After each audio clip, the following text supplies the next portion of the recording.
தாவேகா கட்சி கூட வந்து அவர் கூட்டணி வைக்க போறாரு. அதுக்காக வந்து சென்னையில இருக்கக்கூடிய ஒரு பிரபல ஹோட்டல்ல வச்சு அவங்க 2 பேரும் வந்து பேசினாங்க. அதுல தாவேகா நிர்வாகிகள நீங்களும் இருந்தீங்க.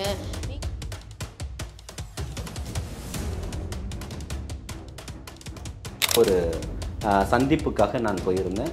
அந்த நபரை சந்திச்சுட்டு நாங்கள் அங்கேருந்து ஒரு 30 நிமிடம் கழித்து நாங்கள் அங்கேருந்து வந்துட்டோம்.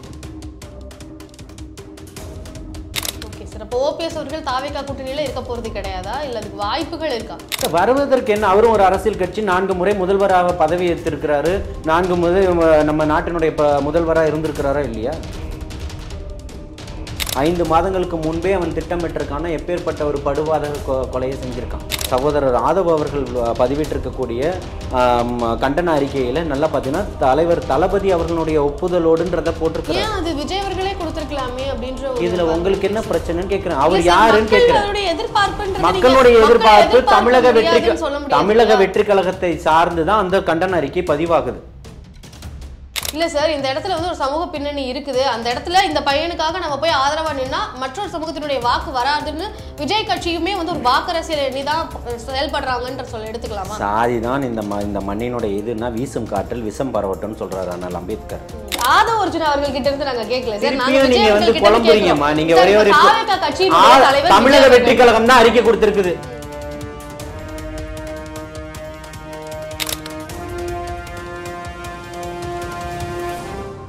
ஜாம்பவான் டிவி நேயர்களுக்கு வணக்கம். என நம்மோடு இணைந்திருக்கிறார் தாவேகா கட்சியின் ஆதரவாளர் ஜலீல் அவர்கள். வணக்கம். வாழ்த்துக்கள் சார். ஓபிஎஸ் அவர்கள் வந்து அவருடைய பாஜக மற்றும் அதிமுக கூட்டணியில தான் இடம்பெறுவாரு அப்படின்ற பெரிய எதிர்பார்ப்பு இருந்தது. ஆனா தற்போது அவர் அந்த கூட்டணியில இருந்து விலகுறேன்ற மாதிரி சொல்லியிருக்கிறாரு. அதை பற்றி உங்களுடைய பார்வை என்ன சார்? அதாவது பாஜகவின் பக்கம் மீண்டும் அதிமுக அடியெடுத்து வைத்ததை அதிமுகவினுடைய தோழர்களே தொண்டர்களே அதை விரும்பலைன்னு நான் பல காணொலிகளில் பேசியிருக்கேன். ஏன்னா ஒட்டுமொத்த அதிமுகவில் இருக்கக்கூடிய முக்கிய பிரமுகர்கள், முன்னாள் அமைச்சர்கள், அந்த கட்சியினுடைய தலைவர் எடப்பாடியார் உள்பட அத்தனை பேருமே எங்களுடைய தோல்வி பாஜகவால் தான்றதை எல்லா இடத்துலையுமே தெளிவுபடுத்திட்டாங்க. அப்பேற்பட்ட ஒரு தெளிவுபடுத்தினதுக்கு பிறகு அவர்கள் இதை போல ஒரு திரும்பவும் மீண்டும் போய் அவர்கள்ட்ட ஒரு அடிமைத்தனமான ஒரு சந்திப்பை நிகழ்த்தினதும் கூட்டணி வச்சதும் தமிழக மக்களால் நிச்சயமாக அவர்கள் புறக்கணிக்கப்படுவார்கள் அப்படின்றத இன்னைக்கு அரசியல் பேசக்கூடிய அத்தனை பேரும் அறிந்த உண்மைதான். புரியுதுங்களா? அப்பேற்பட்ட இடத்துல இன்னைக்கு அதிமுகவுக்கு போகக்கூடிய இடங்களில் செல்வாக்குகளுக்கு இல்லை. இருக்கக்கூடிய கூட்டணியில் இருந்தவர்களும் அதிமுக தான் அப்படின்றத ஒன்றிணைச்சு வச்சுக்கிட்டு இருந்தவர்களையும் இன்னைக்கு எல்லாருமே வெளியில் வந்துக்கிட்டு இருக்காங்கன்றதான் அதுக்கான சான்று. அப்படிதான் அதை பார்க்கணும். Okay sir. ஆனால் இப்போ தாவேகா கட்சி கூட வந்து அவர் கூட்டணி வைக்க போறாரு. அதுக்காக வந்து சென்னையில் இருக்கக்கூடிய ஒரு பிரபல ஹோட்டல்ல வச்சு அவங்க 2 பேரும் வந்து பேசினாங்க. அதில் தாவேகா நிர்வாகிகள நீங்களும் இருந்தீங்க, நீங்களும் அதை பற்றி பேசினீங்க. அதாவது ஓபிஎஸ் அவர்கள் தாவேகா கூட்டணியில் இணைய போறாரு. ஏற்கனவே மதுரை மாநாட்டுக்கு வந்து ஓபிஎஸ் அவர்கள் வரப்போறாருன்ற செய்தி வந்தது. இப்போ ஹோட்டலில் வச்சு சந்திச்சதா சொல்றாங்க. நீங்க உண்மையாவே சந்திச்சீங்களா? என்ன நடக்குது அதை பத்தி சொல்லுங்க. தாவேகா ஓபிஎஸ் அவர்கள் கூட்டணி இருக்கா? இல்லை, நிச்சயமாக கூட்டணி அரசியல் பார்த்திங்கன்னா கூட்டணி யார் வேணோடலாம் சேரலாம். கொள்கை எதிரிகளும் ஊழல்வாதிகளோடவும் கொள்கை எதிரியோட பாசிசவாதிகளோட கூட்டு வச்சிருக்கிறவர்களோட மறைமுகமான கூட்டணி இல்லைன்றதை தலைவர் தளபதி பிரகடனப்படுத்தியிருக்கார். இதை தாண்டி இருக்கக்கூடிய அரசியல்வாதிகளோட, அரசியல் கட்சிகளோட, மக்களோடு பயணிக்கக்கூடியவர்களோடு கூட்டணி வைப்பதில் எந்த சிக்கல்களும் இல்லைன்றதை நான் சொல்லியிருக்கிறேன் நிறைய காணொலிகளில். தனியார் ஹோட்டலில் ஆலோசனை கூட்டம் அவர் நடத்திக்கிட்டு இருக்கக்கூடிய நேரத்தில் நான் போனது என்னுடைய தொழில் சார்ந்த ஒரு சந்திப்புக்காக நான் போயிருந்தேன். அந்த நபரை சந்திச்சுட்டு நாங்கள் அங்கேருந்து ஒரு 30 நிமிடம் கழித்து நாங்கள் அங்கேருந்து வந்துட்டோம். இது ரொம்ப ஒரு இயல்பான சந்திப்பு. நாங்கள் பலதர இடத்துக்கு போகிறோம், வியாபார விஷயமாக பல பேரை சந்திக்கிறோம். அப்படிப்பட்ட ஒரு நிகழ்வு தான். அங்கே போகும்போது தான் எனக்கு அவர் அங்கே மாதிரி ஒரு கூட்டம் நடத்திக்கிட்டு இருக்காருன்றது தெரிய வந்ததுனால எங்களுடைய சந்திப்பை வேறு இடத்துக்கு மாற்ற முடியாமல் ஆயிடுச்சு. அங்கே போய் நான் காரை விட்டு இறங்கும்போது தான் அப்பேற்பட்ட ஒரு நிகழ்வு நடக்குதுன்றது தெரியும். நாங்கள் அந்த நிகழ்ச்சி எங்களுடைய சந்திப்பை முடிச்சுட்டு நாங்கள் ஒரு 30 நிமிட இடைவெளியில் கிளம்பிட்டோம். கிளம்புனது செய்திகள் ஊடகங்கள் இந்த மாதிரி ஒரு செய்தியை திருச்சி போட்டிருக்காங்க அப்படின்றது தான் பார்க்கணுமே தவிர்த்து நாங்கள் வந்து யாரையும் நிறைய சந்திக்கல. அரசியல்வாதிகள் வந்து சந்திச்சு முடிச்சதுக்கு அப்புறமா இந்த மாதிரியான காரணங்கள் தான் சொல்லுவாங்க.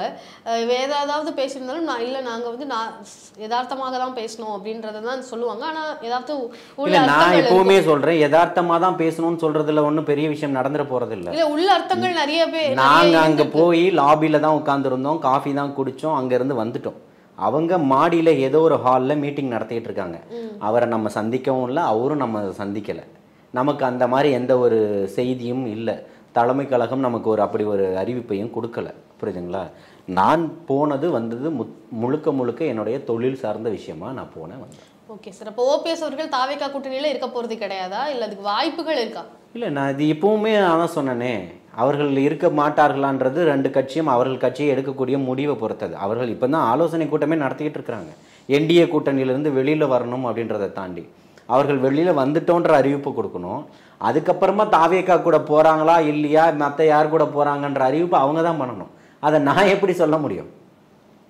சோ அதனால வாய்ப்புகள் இல்லையா சார் ஓபிஎஸ் அவர்கள் வந்து? வாய்ப்புகள் இல்லைன்றது திரும்பவும் சொல்கிறேன், வாய்ப்புகள் இல்லைன்னு நான் எந்த இடத்துலையும் சொல்லலை. எந்த அரசியலுக்கு யார் வேணால் வரலாம். விடுதலை சிறுத்தைகள், நான் திமுக கூட்டணியும் உடையும் தான் சொல்லியிருக்கேன். காங்கிரஸ் வரலாம், சிபிஐ வரலாம், சிபிஎம் வரலாம், விடுதலை சிறுத்தைகள் வரலாம். இல்ல அது கண்டிப்பா உடையும்னு சொல்றீங்க, இங்க வாய்ப்புகள் தானே கேட்கிறோம், வாய்ப்பாது இருக்கா அப்படின்ற மாதிரி. இல்ல வருவதற்கு என்ன, அவரும் ஒரு அரசியல் கட்சி, 4 முறை முதல்வராக பதவி ஏற்றிருக்கிறாரு, 4 முறை நம்ம நாட்டினுடைய முதல்வராக இருந்திருக்கிறாரா இல்லையா? மறைந்த முன்னாள் முதல்வர் ஜெயலலிதா அவர்களுக்கான இடையூறுகள் ஏற்படும் போது எல்லாம் அந்த காலத்தை வந்து ஓபிஎஸ் அவர்கள் தான் அன்றைக்கு தமிழகத்தினுடைய முதல்வராக இருந்திருக்கிறாருன்றது தான் நம்ம பார்க்கக்கூடிய ஒரு விஷயமா இருக்குது. அப்பேற்பட்ட ஒரு சூழலில் அவரும் வந்து தாவேகால இணைவதும் ஒரு கூட்டணி அமைப்பதும் அப்படின்றது அரசியல் தான், அரசியல் கட்சி தானே, அதில் என்ன தயக்கம் இருக்குது? அது அவர்களுடைய கொள்கை, அவ்வளோதான். Okay sir. இன்றைக்கு தமிழ்நாட்டையே வந்து ஒரு புரட்டி போட்ட ஒரு விஷயம் அப்படின்னு பார்த்தீங்கன்னா, நெல்லை மாவட்டத்தில் நடந்த ஹானர் கில்லிங், அதாவது ஆணவ படுகொலை. கவின் அப்படின்ற இளைஞரை வந்து சுர்ஜித் அப்படின்ற இளைஞரே வந்து வெட்டி கொலை பண்ணியிருக்கிறாரு. ஸோ இந்த சம்பவத்தை பற்றி உங்களுடைய பார்வை என்ன சார்? இல்லை, ஆணவ படுகொலைகளை ஒருபோதும் நியாயப்படுத்த முடியாது. இங்கே சமூக நீதி பேசக்கூடிய அரசு தான் ஆண்டுகிட்டு இருக்கு. 75 ஆண்டுகள் பெரியாருடைய கொள்கைகளை ஏற்று வழி நடத்தி நாங்கள் வந்துகிட்டு இருக்கோம்னு சொல்லக்கூடியவர்கள் இன்னும் அந்த எந்த பையன் போய் கொலை செய்தானோ அந்த பையனுடைய தாய் தகப்பன் 2 பேரும் உதவி காவல் ஆய்வாளர்களாக இருக்கிறாங்க. அப்போ உங்களுடைய பெரியாருடைய சமூக நீதி உங்கள் கீழே இருக்கக்கூடிய காவல்துறை அதிகாரிகள்கிட்ட கூட போய் இல்லை அப்படின்னு சொன்னால், அவர்கள்கிட்ட இப்படிப்பட்ட ஒரு வன்மம் இருக்குது அப்படின்னு சொன்னால் அவர்களை நாடி வரக்கூடிய காவல்துறைக்கு, அந்த ஸ்டேஷனுக்கு, காவல் நிலையத்துக்கு வரக்கூடியவர்களுக்கு என்ன ஒரு நியாயம் கிடைச்சிரும்? அப்போ அதற்கான பார்வையை நீங்க இன்னும் விசாலமாக்கணும். சிறப்பு சட்டங்கள் கொண்டு வரணும், சிறப்பு குழுக்கள் அமைக்கப்படணும்.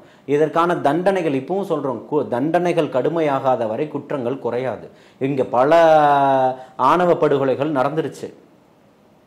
உடுமலைப்பேட்டை சங்கர்ல இருந்து இப்போ அத்தனை பேருடைய எத்தனையோ வழக்குகள்லாம் நடந்தது, கொலைகள்லாம் நடந்திருக்கு. இன்னும் நம்ம நுங்கம்பாக்கம் ரயில்வே நிலையத்தில் தம்பி ராம்குமாரனுடைய படுகொலையும் அப்படிப்பட்டது தான். அந்த சுவாதின்ற ஒரு பொண்ணை கொலை செய்யப்பட்டதும் அப்படிதான். ஆனால் அதில் எந்த ஒரு உண்மையை வெளியில் கொண்டு வந்தீங்க? என்னை கொன்றுவாங்கன்னு சொல்கிறாரு, ஆனால் சிறைக்குள்ளேயே அவர் வந்து உயர கடிச்சு இறந்துட்டதா சொல்கிறார். அப்படிப்பட்ட முரண்பட்ட தகவல்கள் தான் இருக்குது.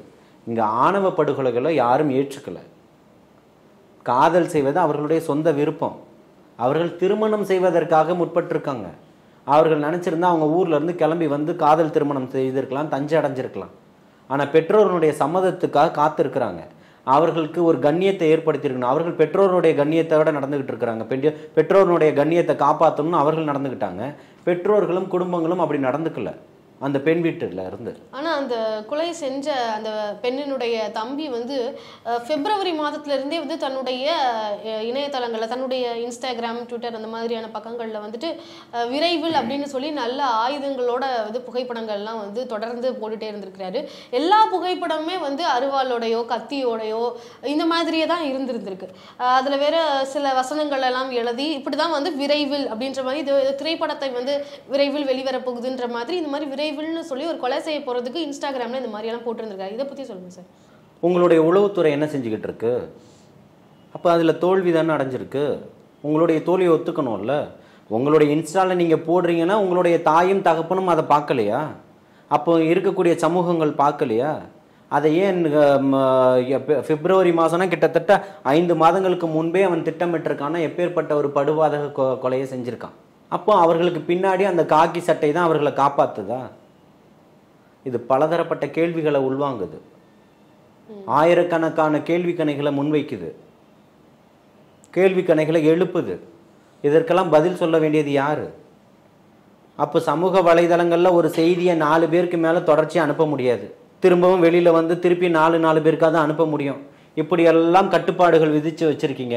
அப்போ இப்படி ஒருத்தர் அருவாளோட நிற்கிறாரு, கத்தியோட நிற்கிறாரு, ரொம்ப ஆக்ரோஷமான வார்த்தைகளை பயன்படுத்துகிறாரு. அப்படின்றப்போ இதெல்லாம் பார்க்கலையான்னு கேட்குறேன். சார், இப்போ தாவேகா கட்சியினுடைய தலைவர் விஜய் அவர்கள் வந்து எதுவுமே சொல்லலையே, அவருடைய நிலைப்பாடு என்ன? இப்போ கட்சியின் சார்பாக சில பேர் சொல்லியிருந்தாலும் தலைவர் விஜய் அவர்களுடைய நிலைப்பாடு என்ன அப்படின்றதுல பெரிய அளவில் எதிர்பார்ப்பு இருக்கு. ஆனால் அவர் இதுவரைக்கும் எதுவும் சொல்லாதது வந்து ஒரு அதிருப்தியை வந்து ஏற்படுத்தியிருக்கு. நிச்சயமாக இல்லை. தொடர்ச்சியாக அவர் வந்து களமாடிக்கிட்டு தான் இருக்கிறாரு. பாதிக்கப்பட்ட மக்களின் பக்கம் தான் நிற்கிறாரு. பாதிக்கப்பட்ட மக்களுக்காக நியாயம் கேட்குறாரு. களத்தில் இறங்கி போராட்டம் பண்ணிக்கிட்டு இருக்கிறாரு. இன்றைக்கி மிக பிரம்மாண்டமான ஒரு எதிர்க்கட்சியை விட மிக வேகமாக செயல்பட்டுக்கிட்டு இருக்கிறாருன்றது தான் உண்மை. இன்றைக்கி வந்து ஆட்சியை மாற்றணும், ஓட்டு கேட்கணும்னு தான் எதிர்க்கட்சி போய் பயணம் பண்ணிக்கிட்டு இருக்குது. ஆனால் மக்கள் பிரச்சனையை பேசக்கூடியது தமிழக வெற்றி கழகமாக மட்டும்தான் இருக்குது. அப்படி இருக்கும்போது தம்பியினுடைய மரணத்திற்கு, இந்த கொலைக்கு உடனேயே கண்டன அறிக்கையை கொடுத்திருக்கிறது தலைவர் தளபதி மட்டும்தான் கொடுத்திருக்கிறார். விஜய் அவர்கள் வந்து கொடுக்கல அப்படின்றது இல்லை. நீங்க ஒரு விஷயத்தை நல்லா உள்வாங்கிக்கங்க. அவர் சகோதரர் ஆதவ் அவர்கள் பதிவிட்டிருக்கக்கூடிய கண்டன அறிக்கையில நல்லா பார்த்தீங்கன்னா தலைவர் தளபதி அவர்களுடைய ஒப்புதலோடுன்றத போட்டிருக்கிறார். அது விஜய் அவர்களே கொடுத்திருக்கலாமே அப்படின்ற இதுல உங்களுக்கு என்ன பிரச்சனைன்னு கேட்கிறேன். அவர் யாருன்னு கேட்கிறேன். மக்களுடைய எதிர்பார்ப்பு தமிழக வெற்றி கழகத்தை சார்ந்துதான் அந்த கண்டன அறிக்கை பதிவாகுது. தனிப்பட்ட நபராலாம் எதுக்கும் கொடுக்கல. விஜய் அவர்கள் வந்து அஜித்குமாரினுடைய மரணத்திற்கு வீட்டுக்கு போய் பார்த்தப்போ அஜித்குமார் அவர்களுடைய பக்கம், பாதிக்கப்பட்டவர் பக்கம் நிக்கிறாரு அப்படின்ற ஒரு பார்வை இருந்தது. ஆனா இந்த இடத்துல கவின்குமார் வந்து பாதிக்கப்பட்டிருக்கிறாரு. அவர் ஒரு சமூக பின்னணியில இருந்த காரணத்தினாலேயே அவர் வந்து கொல்லப்பட்டிருக்கிறாரு. சோ இந்த இடத்துல விஜய் அவர்கள் வந்து அவர் பக்கம் இருக்கிறாரா அப்படின்ற ஒரு கேள்வி இருக்கு. அந்த கண்டன அறிக்கையை படிச்சீங்கன்னா தெரியுமே, பாதிக்கப்பட்டவர்கள் பக்கம் நிற்க போய் தானே இப்படிப்பட்ட ஒரு கண்டன அறிக்கை. அஜித்குமாருக்கு ஆர்ப்பாட்டம் நடந்த மாதிரி தாவேகா தரப்புல இருந்து ஆர்ப்பாட்டம் நடக்குமா? கட்சி முறைப்படி அறிவிக்கும். ஆர்ப்பாட்டங்கள் எல்லாம் வந்து எதிர்பார்க்கலாமான்னு கேக்குறேன். அதுதான் சொல்றேன். மக்களுக்காகவும் மக்கள் பிரச்சனைக்காகவும் மட்டும்தான் தமிழக வெற்றி கழகம் இருக்கு. அடுத்த 54 வாரங்கள் தொடர்ச்சியா நீங்க பாருங்கன்னு சகோதரர் ஆதவ் அர்ஜுனா அவர்கள் சொன்னது உங்களுக்கு நினைவு இருக்கும் 2ஆம் ஆண்டு துவக்க விழாலன்னு நினைக்கிறேன். புரியுதுங்களா? அப்ப அவர் சொன்ன கருத்தை அன்னைக்கு மட்டும் எடுத்துக்கிட்டீங்க. அன்னைக்கு அவர் சொல்லும் போது அடுத்த 54 வாரங்களுக்கு நீங்க தான் எதிர்கட்சியா நீங்களே கேள்வி கேட்டிருக்கீங்களே. இன்னைக்கு அந்த அவர் கொடுத்த கண்டன அறிக்கை அவர் மூலியமா வெளியில வருது. ஆனா தலைவருடைய கண்டன அறிக்கையை தான் அவர் பதிவு செய்யறாரு. கட்சியை சார்ந்து அறிக்கை என்ன, எல்லாருக்கும் அதிகாரம் இருக்குமா? தமிழக வெற்றி கழகத்தினுடைய சார்ந்துதான் கண்டன அறிக்கை பதிவாகும். விஜய் அவர்களுடைய எக்ஸ்தலத்திலிருந்து வெறும் பாராட்டு அறிக்கைகள், வாழ்த்து அறிக்கைகள் மட்டும்தான் வரும்னு எடுத்துக்கலாமா? இல்ல, அப்படி அதுல இருந்து ஏன் வரல, இதுல இருந்து ஏன் வரலன்ற கொஸ்டின்ஸை மாத்துங்க. உங்களுடைய பார்வையை மாத்துங்க. அதுதான் சொல்றேன். கட்சி யாருடையது? கட்சி யாருடையதுன்னு கேக்குறேன். கட்சி யாருடையது? அந்த அறிக்கை அவருடையதுதான். சரி, அந்த அறிக்கை அவருடைய தனிப்பட்ட ஒரு இதுன்னு ஒண்ணுமே கிடையாதா? அப்ப அப்படி நம்ம அதை எடுத்துக்கொள்ள கூடாதா? ஒரு கடைகோடியில இருக்கக்கூடிய ஒரு தொண்டன் யாரோ ஒரு மூலையில தவறு செய்யும் போது இங்க என்ன பண்ணிட்டு இருக்கிறாரு, அவர் ஏன் எதுவுமே பதில் பேசலன்னு சொல்றீங்க. தமிழக வெற்றி கழகத்தினுடைய சார்ந்து எப்படிப்பட்ட நிகழ்வு நடந்தாலும் அதற்கு உடனடியாக தன்னுடைய இதை பதிவு செய்யறாரு, தன்னுடைய உணர்வுகளை வெளிப்படுத்துறாரு, மக்கள் பக்கம் நிக்கிறாரு, உடனடியாக கண்டன அறிக்கையை கொடுக்கிறாரு. தமிழக வெற்றி கழகத்தினுடைய சார்பா கண்டன அறிக்கை வருது. நீங்க அவர் மட்டும்தான் கொடுக்கணும். அப்ப நீங்க ஒரே ஒரு முகமா மட்டும்தான் பாக்குறீங்களா ஸ்வேதான்னு கேட்கிறேன். இல்ல சார், இந்த இடத்துல வந்து ஒரு சமூக பின்னணி இருக்குது. அந்த இடத்துல இந்த பையனுக்காக நம்ம போய் ஆதரவா நின்னா மற்றொரு சமூகத்தினுடைய வாக்கு வராது. விஜய் கட்சியுமே வந்து ஒரு வாக்கரசியல் எண்ணிதான் செயல்படுறாங்கன்ற சொல்ல எடுத்துக்கலாமா? சாதிதான் இந்த மண்ணினுடைய இதுன்னா வீசும் காற்றில் விஷம் பரவட்டும்னு சொல்றாரு அண்ணல் அம்பேத்கர். புரியுதுங்களா? அம்பேத்கர் அவர்களை கொள்கை தலைவர்களா ஏற்றுக்கிட்டதுதான் தமிழக வெற்றி கழகம். அதை நீங்க தலித் மக்களினுடைய எல்லா மக்களுக்கும் சொல்றேன், எல்லா மக்களுக்கும், எல்லா சிறுபான்மையினருக்கும், எல்லாருக்குமானதுதான் தமிழக வெற்றி கழகம். புரியுதுங்களா? இவங்களுக்கு அவங்களுக்குன்னு இல்ல, பிறப்போக்கும் எல்லா உயிருக்கும் தான். அதை நீங்க உள்வாங்கணும். உயிருக்கு ஒரே எடைதான், உயிருக்கு ஒரே எடைதான். சிவகாசி பட்டாசு தொழிற்சாலையில பட்டாசு உருட்டக்கூடிய சகோதரி வெடி விபத்துல செத்தவங்களுக்கு 2 லட்சமும், கள்ளச்சாராயம் குடிச்சிட்டு கள்ளக்குறிச்சியில செத்தவங்களுக்கு 10 லட்சமும் கொடுக்கக்கூடிய பாகுபாடு காட்டக்கூடியது இல்ல தமிழக வெற்றி கழகம். அதை நீங்க முதல்ல புரிஞ்சுக்கணும். பாகுபாடுன்னு சொல்றாங்களே சார், இப்ப அஜித் குமாருக்கு நேர்ல போனாரு, இங்க வந்து எதுவுமே சொல்லல. அவர் சொல்லிட்டு இப்பவும் சொல்றேன், அஜித் குமாருக்கு போகும்போது விளம்பரம் பண்ணிட்டு நிறைய ஒரு 100 கார்ல போனாரு. எப்ப போவாருன்னு கேக்குறோம் சார், இப்ப வரைக்கும் போகலையே. அவர் போவாரு அன்னைக்கு சொன்னாரான்னு கேக்குறாங்க. திரும்பியும் ஒண்ணே புரிஞ்சுக்கங்க, அறிக்கையே வரலையே சார் இவ்வளவு நாளா. நீங்க அந்த செய்தியை பாருங்க சார். ஆதவ அர்ஜுனா அவர்கள் கிட்ட இருந்து நாங்க கேட்கல சார். நீங்க வந்து குழம்புறீங்கம்மா. நீங்க ஒரே ஒரு தமிழக வெற்றி கழகம் தான் அறிக்கை கொடுத்திருக்குது. உங்க ஸ்வேதாக்காகலாம் தனிப்பட்ட முறையில எல்லாம் அறிக்கை கொடுக்க முடியாது இல்ல சார். அங்க பாதிக்கப்பட்ட மக்கள்ல கேட்டாங்க, பாதிக்கப்பட்ட மக்கள் ஸ்வேதாவை கூப்பிட்டு அவர் கேட்டாங்கன்னு கேக்குறாங்க. என்ன ஆதாரம் இருக்கு கொடுங்க. தமிழக வெற்றி கழகம் ஆதாரத்தை கொடுங்க. தமிழகம் வெற்றி கழகம் சார்பாக தான் கண்டன அறிக்கை கொடுத்திருக்குது. அவர் போறது யாருக்கும் தெரியாமல், கூட்டத்தை கூட்டாம, ஒரு பிரபலத்தை ஏற்படுத்தாமல் தனிப்பட்ட முறையில அந்த வீட்டுக்கு போய் சந்திச்சுட்டு வர்றது அவருடைய வழக்கம். அது தங்கை அனிதா வீடாக இருந்தாலும் சரி, தூத்துக்குடி துப்பாக்கி தொழிற்சாலைகள். அப்புறம் எப்படி புகைப்படங்கள் வருது? எப்படி யாருக்குமே தெரியாம போனா புகைப்படங்களே வந்திருக்க முடியாதே, எப்படி வருது? அப்ப தெரிஞ்சுதான் போறாரு. இங்க பாருங்க, இறப்பு நடந்த வீட்டுல ஒரு கூட்டம் இருக்கதான் செய்யும். அந்த புகைப்படத்தை யார் வேணா எடுத்து வெளியிடலாம். அரையும் குறையுமா எடுக்கணும்ன்ற அவசியம் இல்லை. புகைப்பட கலைஞர்களை முன்கூட்டியே நாங்க பதிவு பண்ணி வச்சிருந்தாங்கன்னா அவங்க வந்து தெளிவா எடுத்து அந்த வீடியோ எடுத்து அவர் வர்றதுல இருந்து, உட்கார்றதுல இருந்து, போறதுல இருந்து எல்லாத்தையுமே போட்டிருப்பாங்க. வந்தப்போ யாரோ ஒருத்தர் செல்போன்ல எடுத்து போட்ட வீடியோவை தான் நீங்க பாத்துக்கிட்டு இருக்கீங்க. இது இவர்களுடைய நோக்கம் இல்லை. இதுல விளம்பரம் தேடணுன்ற எந்த அவசியமும் கிடையாது. புரியுதுங்களா? அவர் நிதி கொடுத்ததை கூட யாருக்கும் தெரியாம மறைவாதான் கொடுக்கிறாரு. எந்த கேமரா எந்த கண்களுக்கும் தெரியாம தான் கொடுக்கிறாரு. பனையூர்ல நடந்த நிகழ்வுல விஜய் அவர்கள் பேசியிருந்தாரு. அந்த இடத்துல கூட அவருக்கு ஒரு இடம் ஸ்பேஸ் கிடைக்கும் போதுமே கவின் அவர்களுடைய அந்த ஒரு விஷயத்தை மென்ஷன் பண்ணலையே அப்படின்னு நல்லா புரிஞ்சுக்கங்க. அதற்கு முன்னாடியே கண்டன அறிக்கை கொடுத்திருக்கிறாரு.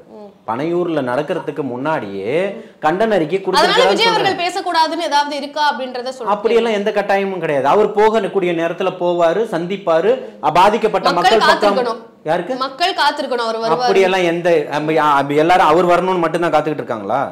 நான் இப்பவும் சொல்றேன், நீங்க தான் சொன்னீங்க நடைப்பயணம் வரணும், மக்கள் காத்திருக்காங்க, நடைப்பயணம் நடக்க போகுது அப்படின்னு சொல்றீங்களா? மக்கள் காத்திருக்காங்க. நடைப்பயணம்ன்றது வேற. மக்கள் பிரச்சனைகளையும் குறைகளையும் இன்னைக்கு ஓடுறாங்கல்ல. ஓரணியில் தமிழ்நாடு, மக்களை காப்போம், தமிழகத்தை மீட்போம். இப்ப அன்புமணி ஒண்ணு போறாருல, இந்த மாதிரி எல்லாம் இல்லாம இன்னைக்கு நாடகங்கள்லாம் நடிக்காம உண்மையா மக்கள் பிரச்சனை என்ன இருக்கோ அதை பேசுகிறதுக்கு இன்னைக்கு பாதிப்புன்னு ஒண்ணு உள்ளா இருக்குல்ல, அதற்காக நிச்சயமா போவாரு. இத்தனை இடத்துக்கு எப்படி போனாரோ, கள்ளக்குறிச்சிக்கு எப்படி போனாரோ, தூத்துக்குடி துப்பாக்கிச்சூடுக்கு எப்படி போனாரோ, தங்கை அனிதா வீட்டுக்கு எப்படி போனாரோ, இந்த மாதிரி பாதிக்கப்பட்ட இடங்களுக்கு எப்படி போனாரோ அதே மாதிரி இங்கேயும் போவார். சரி, இப்போ இந்த பாதிக்கப்பட்ட கவின்குமார் வந்து கொலை செஞ்ச சுர்ஜித்தினுடைய தந்தையை வந்து இப்போ கைது செஞ்சிருக்கிறாங்க. அவருடைய தாயை வந்து கைது செய்வாங்க அப்படின்ற ஒரு கேள்வி வந்து இருக்கு. அது எப்போ அதுக்கான வழிமுறைகள்லாம் நடக்குதா? அந்த மாதிரியான விஷயங்களை பற்றி உங்களுடைய பார்வை என்ன சார்? நான் வந்து காவல்துறை மந்திரி கிடையாது, ஆட்சியும் அதிகாரமும் என்கிட்டையும் கிடையாது, தமிழக வெற்றி கழகத்துக்கிட்ட பண்ணுவாங்களான்னு திமுக இல்ல. அததான் சொல்றேன், ஞானசேகரனை பிடிச்சி கொண்டு வந்து வீட்டுக்கு அனுப்பி வச்சு திருப்பி மறுநாள் கொண்டு வந்து யார் அந்த சாருக்கு இன்னைக்கு வரைக்கும் விடை சொல்லாத அரசு தான் இது. நீதி நியாயத்தெல்லாம் பார்த்தெல்லாம் இந்த அரசுலாம் நீங்க வாழ முடியாது. புரியுதுங்களா? அந்த நீதியை கொண்டு வரதுக்கு தமிழக தாவேகா வந்து என்ன செய்ய போறாங்க அப்படின்றது 2026 மிகப்பெரிய மாற்றத்தை நோக்கி காத்துக்கிட்டு இருக்கு. தேர்தல் காலகட்டங்களில் களத்தில் நிற்கும் போது அத்தனையுமே தெரியும். இன்னைக்கு திமுக எங்களுடைய கூட்டணி பலம் சொல்லிக்கிட்டு இருக்காங்க இல்லையா, அந்த கூட்டணி பலம் எல்லாமே இன்னும் ஒரு 4-5 மாதங்கள்ல எல்லாமே தெரியும். சுபாஷினின்னு அந்த பொண்ணு பேசின சில வீடியோ காட்சிகள் வந்து வெளியிட்டிருக்கிறாங்க. அதாவது என்னுடைய பெற்றோர்களை வந்து கைது செய்யறது வந்து இதுக்கு சரியா இருக்காது அப்படின்ற மாதிரி அவங்க திட்டவட்டமா அதில் வந்து குறிப்பிட்டிருக்கிறாங்க. கவினுக்கும் எனக்கும் எந்த உறவு இருந்தது அப்படின்றது எங்களுக்கு தெரியும், வேற யாரும் அதை பத்தி எதுவும் தெரியாம பேச வேணாம், நிறைய பேர் நிறைய கருத்து சொல்றீங்க அப்படின்ற மாதிரி சொல்லியிருந்தாங்க. அதை தாண்டி இப்போ என்னுடைய பெற்றோர்களை கைது செய்ய வேணாம் அப்படின்றத அவங்க பதிவு பண்ணியிருக்காங்க. அவங்களுடைய காணொலி பதிவு பற்றி நீங்க என்ன நினைக்கிறீங்க சார்? ஒரு 4 செவத்துக்குள்ள நடந்தக்கூடிய ஒரு விஷயத்தை இங்க யாரும் பேசல. பறி போனது ஒருவனுடைய உயிர். புரியுதுங்களா? நீங்க அதுக்கான முறையான விளக்கத்தை கொடுத்துருக்கணும். விளக்கம் இது வரைக்கும் சரியா தரல. உங்க பெற்றோர் பாதிக்கப்பட்டுட்டாங்கன்றதுக்கு தான் நீங்க ஒரு ஆடியோ போடுறீங்க. உங்க பெற்றோரை தண்டிக்கிறது சரியில்லைன்னு சொல்றீங்க. உங்களுடைய கூட பிறந்தவன் 5 மாதங்களா திட்டம் தீட்டி துடிக்க ஒருத்தனை வெட்டி கொண்டிருக்கான. அரசாங்கம் வந்து கொடுக்கக்கூடிய நிதி வேண்டாம், எங்களுக்கு நீதி வேண்டும் சொல்றாரு அந்த பையனுடைய தந்தை. அப்பேற்பட்ட ஒரு விடியலுடைய ஆட்சியில தான் இங்க உட்கார்ந்துகிட்டு இருக்கிறோம். ஆனா அந்த சகோதரி என்ன சொல்லியிருக்கணும்? உங்களுடைய அப்பா அம்மாவை காப்பாற்றணும்னு போயிருக்கீங்கல்ல, அந்த தன்னுடைய காதலனுக்கும் அந்த பையனுக்கும் தனக்குமான உறவு என்ன மாதிரி ஒரு உணவுன்னு அவங்களுக்கு மட்டும்தான் தெரியும்னு சொல்றாங்க. அப்போ உங்க இருவருக்குள்ள மட்டும்தான் இருந்தது அந்த விஷயம். அப்ப வெளி உலகத்துக்கு யாருக்குமே தெரியாதா? அந்த பையனுடைய தந்தை அடுக்கடுக்கா சொல்றாரு, 2 பேரும் ஒன்னா சுத்துவாங்க, போவாங்க, வருவாங்க, 2 பேரும் தான் காதலிச்சாங்க, 2 பேரும் தான் திருமணம் செய்வதற்காக இருந்தாங்கன்னு அந்த பையனுடைய தந்தை அடுக்கடுக்கா சொல்றாரு. நீங்க இன்னைக்கு எதை அதாவது அந்த பொண்ணு பேசக்கூடியதுல நிச்சயமா இருக்கும், அதையெல்லாம் தாண்டி வந்து பேசணும். புரியுதுங்களா? இப்போ இங்க இருக்கக்கூடிய அரசாங்கம் முறையான ஒரு விசாரணையை நடத்தணும். காவல்துறை அவர்களுடைய தந்தை 2 பேருமே, தாய் தந்தை 2 பேருமே காவல்துறையை சார்ந்தவர், உதவி ஆய்வாளராக இருக்கிறதுனால விஷயங்களை மூடி மறைக்க கூடாது. ஏற்கனவே நடந்த விஷயம் வந்து காவல்துறையினரே இதை நடத்துற இந்த பிரச்சனையை பண்ணதுனால, காவல்துறையினரே இந்த கொலையை செஞ்சதுனால தம்பி அஜித்குமாரனுடைய வழக்கை வந்து சிபிஐக்கு மாத்துறேன்னு சொல்லி கொடுத்தாரு. இதுவும் ஒரு குடும்பத்துல 2 பேருமே, தாய் தந்தை 2 பேருமே காவல்துறையை சேர்ந்தவர்கள் தான்றதை குறிப்பிட்டு இந்த வழக்கையும் சிபிஐக்கு மாற்றணும். அப்போ உண்மைகளை கொண்டு வரணும். புரியுதுங்களா? நீங்க வந்து இப்போ நேரத்துக்கு ஏற்ற மாதிரிலாம் நடிக்கிற மாதிரி மக்கள் பண்ண மாட்டாங்க. திட்டமிட்டு இந்த திமுகவுடைய கவுன்சிலருடைய பேரன், இந்த கே நகர் தனசேகர் அவர்களுடைய பேரன் வந்து திட்டமிட்டு ஒரு கல்லூரி மாணவரை பைக்கில் முன்னாடி போனவரை பின்னாடி காரில் வந்து அடிச்சே கொண்டிருக்கிறார். ரத்த வெள்ளத்தில் துடிச்சு செத்துருக்கான் அந்த பையன். அவனுக்கு என்ன நீதி கொடுக்க போறீங்க? முதல்வர் போயிட்டீங்களா? சமூக நீதி இல்லையா? மக்களுக்கான ஆட்சி, புரட்சிகரமான ஆட்சி, அண்ணாவுடைய ஆட்சி, கலைஞருடைய ஆட்சி. இப்படிதான் மக்கள் அடிச்சு கொள்றதான்னு கேட்கிறான். இந்த வன்மங்கள் எல்லாம் எங்கிருந்து வருதுன்னு கேட்கிறான். வன்மங்கள் இப்ப அதிகமா தலைவிரிச்சு ஆடுதுன்னு கேட்கிறேன். அந்த பெத்த தாய் வயிற்றுல அடிச்சுக்கிட்டு மார்லையும் அடிச்சுக்கிட்டு கதறி கதறி அழுகிறாரே, இவருக்கு கேட்கலையான்னு கேட்கிறேன். என்னுடைய அப்பா எங்க அட்மிட் ஆயிருக்கிற, ஓடுறீங்களே ராத்திரி 2 மணிக்கு கார் எடுத்துக்கிட்டு உதயநிதி இவங்க வீட்டுக்கு போனீங்களான்னு கேட்கிறேன். இவங்க வீட்டுக்கு போகணும்ல, அதையும் கேட்க மாட்டீங்க. தம்பி கவின் வீட்டுக்கு போயிருக்கணும்ல, ஏன் போகல? உங்க அப்பாவுக்கு உடல்நிலை சரியில்லை, இன்னைக்கு காலையில வாக்கிங் போயிட்டீங்க, நல்லா ஆயிட்டீங்க, ஏன் போகல? இதுக்கும் நேரம் இல்லையா உங்களுக்கு? சரி, சென்னையிலேயே நடந்திருக்கேன். அயனாவரத்தில் அந்த தம்பியை கார் ஏற்றி உங்க கட்சியை சேர்ந்தவன் தானே கொண்டிருக்கான். என்ன பண்ண முடியும்னு சொல்லி சவால் விட்டுருக்கானே. கார்ல ஏத்தி கொண்டுட்டு அவன் துடிச்சு சாகுறத கார்ல உட்காந்து ரசிச்சு பார்த்துட்டு போனதா கூட இருந்த நண்பர்கள் சொல்றாங்களே. அப்பேற்பட்ட அரக்கனா உங்க கட்சியில இருக்கக்கூடியவர்கள்லாம்? அப்போ ஒரு கவுன்சிலர்னா ஒரு தலைமை நிலைய உறுப்பினர், செயற்குழு உறுப்பினர், ஒரு தலைமை கழகத்தினுடைய செயற்குழு உறுப்பினரா அவர். அப்பேற்பட்டவருக்கு இவ்வளவு பெரிய ஆணவம் எங்கிருந்து வந்துருச்சு? அதை தான் சொல்றோம், நீங்க மன்னர் ஆட்சின்னு சொல்றோம். சரி, இப்போ காங்கிரஸ் கட்சியினுடைய ஒரு மீட்டிங்ல வந்து சொல்லியிருக்கிறாங்க, அதாவது ஆட்சியிலும் அதிகாரத்திலையும் பங்கு தரல அப்படின்னா நாங்கள் வந்து தாவேக்காவில் இணைஞ்சிருவோம் அப்படின்ற மாதிரியான ஒரு கருத்தை வந்து முன் வச்சிருக்கிறாங்க. இது வந்து திமுக தலைவர் ஸ்டாலின் அவர்களுக்கு வந்து ஒரு கண்டனத்தை பதிவு பண்ற வகையில் அந்த ஒரு பேச்சானது இருந்தது. அதை பத்தி சொல்லுங்க சார். அதை பத்தி ஸ்டாலின் தான் சொல்லணும். இல்ல சார், காங்கிரஸ் கட்சியினர் தாவேக்காவில் வந்து இணைஞ்சிருவோம்னு சொல்றாங்க. அப்ப காங்கிரஸ் கட்சி தாவேக்காவில் இணை வாய்ப்பு இருக்கா? அதுக்காக நான் தான் 100 முறை சொல்லிட்டு இருக்கேனே, திமுக கூட்டணி சுக்கு நூறா நொறுங்க போகுது, உடைய போகுதுன்னு சொல்லிட்டேனே. திமுக கூட்டணியாக இருக்காது. இவர்கள் கபட நாடகம் போட்டுக்கிட்டு இருக்காங்க. இருக்கக்கூடிய ஆட்சி இன்னும் ஒரு 10 மாதம் இருக்கா, 8 மாசம் இருக்கா, அது வரைக்கும் இந்த வண்டியை ஓட்டணும். இப்பவே போயிடுச்சுன்னா எல்லாரும் ரொம்ப கேலி சித்திரமா ஆயிடும், பயங்கரமான விமர்சனத்துக்குள்ளாயிடுவாங்க.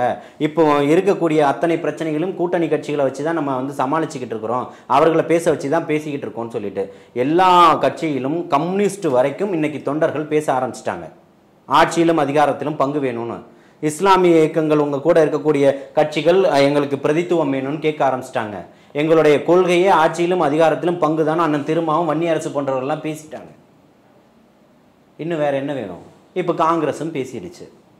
இல்லை சார், இப்போ திமுக கிட்ட அவங்க டிமாண்ட் பண்றாங்கன்றது ஒரு பக்கம் இருந்தாலும் எல்லாருடைய ஒரு பார்வையிலும் தாவேக்கா இருக்கோ அப்படின்ற ஒரு கேள்வி இருக்கு. மாற்றுன்னு தான் நம்ம சொல்லிட்டோமே, இது ஒரு மாற்றத்திற்கான ஒரு காலம் சொல்லிட்டோமே, கூட்டணி மாற்றத்திற்கான காலம். மக்களுக்கு வந்து இப்ப 2 பேரை தாண்டி மிகப்பெரிய ஒரு மாற்றம். 3ஆவதா வந்திருக்கக்கூடிய ஒரு கட்சி வந்த உடனே ஆட்சி அமைச்சா உங்களுக்கு என்ன பிரச்சனை? உனக்கு எங்க எரியுதுன்னு கேட்கிறேன். உங்க அப்பா வீட்டு சொத்தா? உன் பையன் கேட்டார்ல, அந்த மாதிரி நான் கேட்கிறேன், இது என்ன இந்த ஆட்சியும் அதிகாரமும் உங்க அப்பா வீட்டு சொத்தா? மக்கள் ஆட்சி இல்லையா? மக்கள் கையில தானே இருக்கு வாக்களிக்கக்கூடிய உரிமை. அப்ப இந்த ஜனநாயக உரிமை நீங்க எப்படி பங்கு போடுறீங்க? நீங்க எப்படி உரிமை கொண்டாடுறீங்க? உங்களுக்கு மட்டும்தான் சொந்தம். நீங்க எப்படி எந்த எண்ணத்தின் அடிப்படையில் நீங்க நிக்கிறீங்க?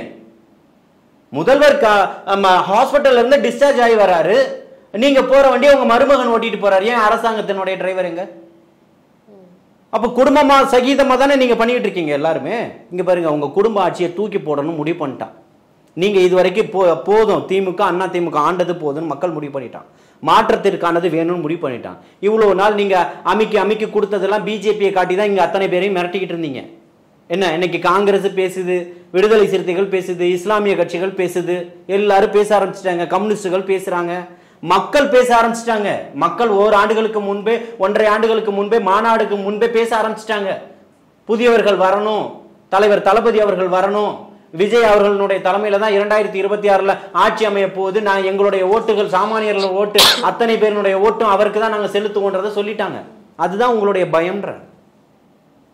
அது அதனுடைய அச்சத்தின் காரணமா தான் நீங்க கத்தி கூப்பாடு போட்டுக்கிட்டு இருக்கீங்கன்னு சொல்றேன். அப்போ மாற்றத்திற்கான காலம் வந்துருச்சுன்னு சொல்றேன். இங்க காட்சிகள் மாறிடுச்சு, ஆட்சி மாற்றம் நிச்சயம்னு சொல்றேன். 2026 மிக பிரம்மாண்டமான ஒரு சிம்ம சொப்பனமா உங்களுக்கு இருப்பாரு. இந்த தமிழக மக்களை காக்கக்கூடிய மக்களாட்சி கொடுப்பாரு, மக்கள் முதல்வரா இருப்பாருன்றத சொல்றேன். ஓகே சார், 2026 தேர்தல் களம் வந்து எப்படி இருக்க போகுது, விஜய் அவர்களுடைய பயணம் எப்படி இருக்க போகுது அப்படின்றத பற்றிலாம் தொடர்ந்து பார்க்கலாம். மிக்க நன்றி சார். வாழ்த்துக்கள்.